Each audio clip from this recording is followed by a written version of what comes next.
Good afternoon. We invited Ms. Boitumelo Loate. She's a specialist in investments and portfolio management. We invited her as a guest speaker for our MBA 2 students. Ms. Boitumelo, may you please share with us some of the things that you shared with the students in your lecture? Good afternoon. So I'm actually currently working as an investment analyst for one of the biggest hedge funds in South Africa. And I think I wanted to bring through a view of investments and a view of what's happening in the economy. So what I shared with the students, initially I did a macro overview of just what's happening in terms of Eskom, just highlighting some graphs and highlighting some data, highlighting the numbers within Eskom. Then I touched on South African National Treasury stats.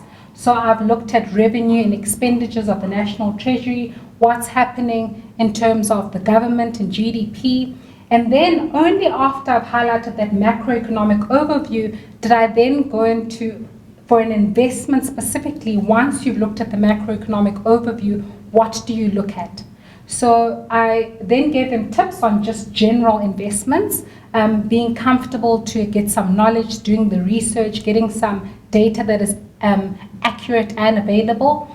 And then I highlighted not only what's happening on the Johannesburg Stock Exchange in terms of investments and different industries and sectors, but I looked specifically at one company in detail and why that company has performed well over the long run.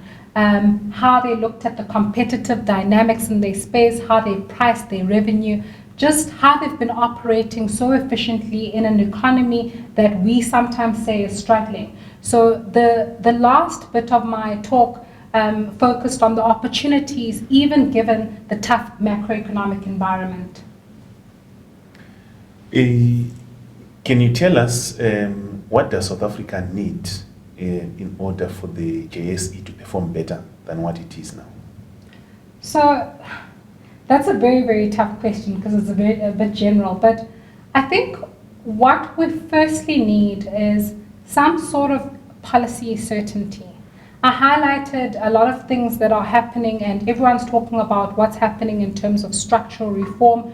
We need basically the political will from elected leaders, political leaders, to make decisions on what's going to happen with Eskom going forward. With the board and management of some of these state-owned enterprises not continuously changing, we need people to take a stand and actually try and do the work for the long run and to try and make change within these state-owned enterprises. Thank you very much for your visit. It's been a pleasure. And the lecture you have given to our students, and we hope they will take your message to heart and they will implement it when they become business leaders, maybe in the coming years. Yes. Thank you. It's been a pleasure. Thank you.